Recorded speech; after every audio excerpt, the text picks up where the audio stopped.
Hello दोस्तों, स्वागत है आपका अपने चैनल ब्रेन बूस्टर में। हमारे चैनल पर पॉलिटेक्निक एग्ज़ाम की तैयारी करवाना शुरू हो चुका है। इस वीडियो में हम लोग फिजिक्स का most important previous year questions देखेंगे। तो चलिए बिना देरी किए स्टार्ट करते हैं। पहला क्वेश्चन है, the human I can focus objects at different distances bye adjusting the focal length of the eye lens, this is called. बोल रहा है कि हमारा जो आँख है वो अपने फोकल लेंथ, हमारा जो आँख में लेंस है वो उसका फोकल लेंथ चेंज किया जा सकता है ताकि हम दूर की चीज़ों को भी देख सकें और पास की चीज़ों को भी। इसे क्या कहा जाता है? तो इसे पावर ऑफ एकोमोडेशन या सीधा सीधी एकोमोडेशन कहा जाता है। तो ऑप्शन बी हमारा सही हो जाएगा। अगला क्वेश्चन है, the change in focal length of an eye lens is caused by the action of the. हमारा आई का जो लेंस है उसका फोकल लेंथ चेंज हो सकता है, ये मैंने पहले क्वेश्चन में ही बताया। तो उसका फोकल लेंथ चेंज किसके कारण होता है? तो सिलियरी मसल्स हमारे आँख में होते हैं, उसके कारण होता है। तो ऑप्शन सी हमारा आंसर सही हो जाएगा। अगला क्वेश्चन है, the power of accommodation of the eye usually decreases with aging, this condition is called as. बोल रहा है कि हमारा जो पावर ऑफ एकोमोडेशन है वो उम्र के साथ साथ डिक्रीज होता है, कम होते जाता है। इस कंडीशन को क्या कहा जाता है? तो इस कंडीशन को प्रेस बायोपिया कहा जाता है। अगला क्वेश्चन है, commercial unit of electrical energy, commercial unit of electrical energy क्या है? तो किलोवाट आवर है इसका आंसर, ऑप्शन ए। आप कमेंट में बताइएगा कि 1 किलोवाट आवर इक्वल टू कितना जूल होता है।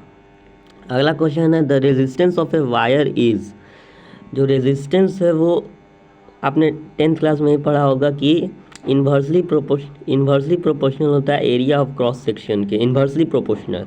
तो ऑप्शन में आप देखिए, एरिया ऑफ क्रॉस सेक्शन से इन्वर्सली प्रोपोर्शनल किस में बताया गया है? ऑप्शन बी में, inversely proportional to its area of cross section. तो ऑप्शन बी हमारा सही हो जाएगा आंसर।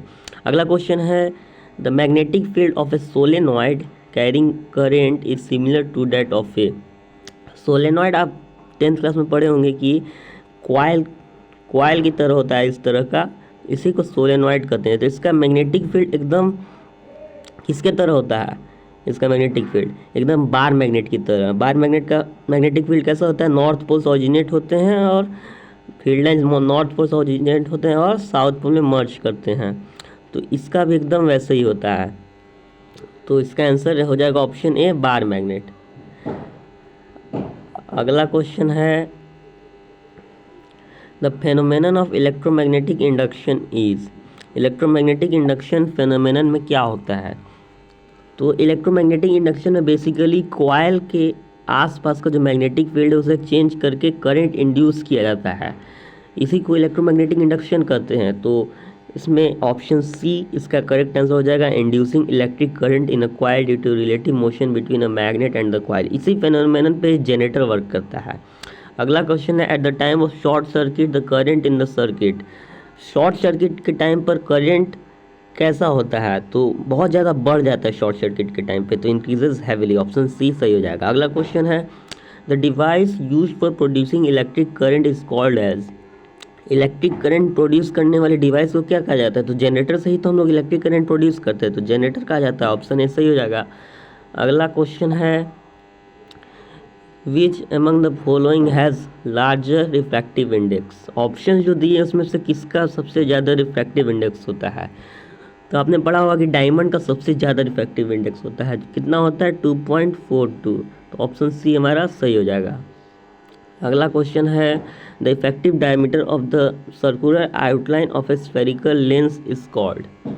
स्फेरिकल लेंस का जो सर्कुलर आउटलाइन होता है, ये होगा कॉन्वेक्स लेंस या ये कॉन्केव लेंस, इसका जो सर्कुलर आउटलाइन होता है उसके डायमीटर को क्या कहा जाता है? तो उसे अपर्चर कहते हैं। तो ऑप्शन ए सही हो जाएगा। अगला क्वेश्चन है, the focal length of plane mirror. Plane mirror का फोकल लेंथ कितना होता है? तो ये इन्फिनिटी होता है, याद रखिएगा। अगला क्वेश्चन, ऐसा unit of power of lens. Power of lens का ऐसा यूनिट क्या होता है? डायोप्टर होता है।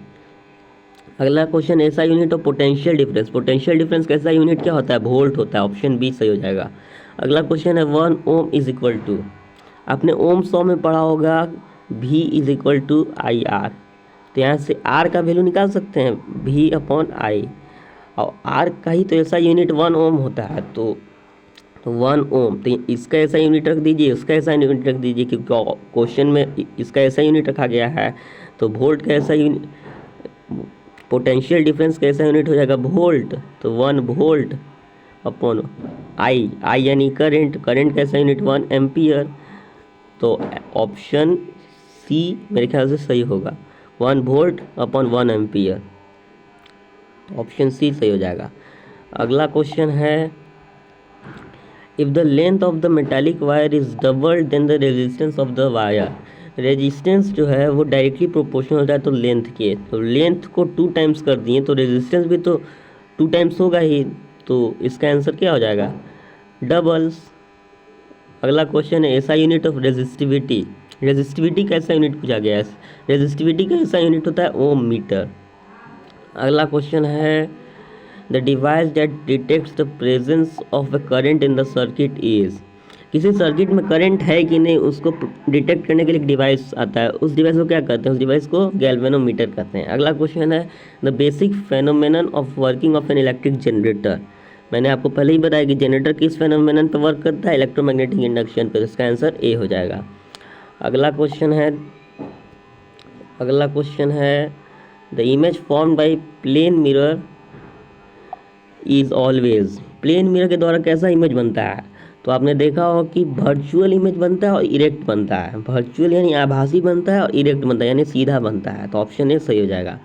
अगला क्वेश्चन है, the imaginary line passing through the centre of curvature and pole of spherical mirror is, जो स्फेरिकल मिरर होता है, ये हमारे कॉनकेव मिरर है, इस यहाँ जाए सेंटर ऑफ कर्वेचर और ये हो गया पोल, ये जो लाइन है इमेजिनरी लाइन है, इस इमेजिनरी लाइन को क्या कहते हैं, तो इसे प्रिंसिपल एक्सिस कहा जाता है, तो बी ऑप्शन सही हो जाएगा।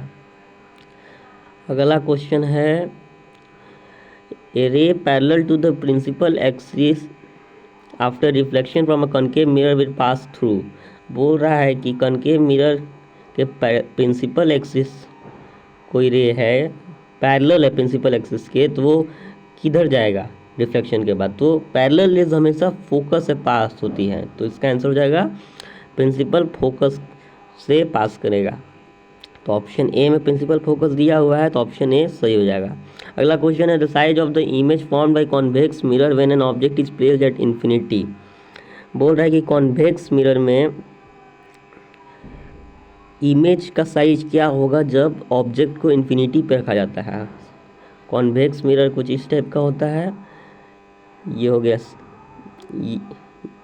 फोकस, ये हो गया सेंटर ऑफ कर्वेचर, तो इन्फिनिटी पर रखा गया है तो इधर से रेज आएंगे और डाइवर्ज हो जाएगा इधर, और ये इधर से लगेगा कि फोकस से पास हुआ है, फिर इधर से एक और पैरेलल रेज आएंगी और ये डाइवर्ज हो जाएगा फोकस से जाते हुए, तो फोकस में बनता है पॉइंट साइज बनता है, तो इसका आंसर हो जाएगा पॉइंट साइज, तो पॉइंट साइज ऑप्शन ए में है, तो ऑप्शन ए सही हो जाएगा।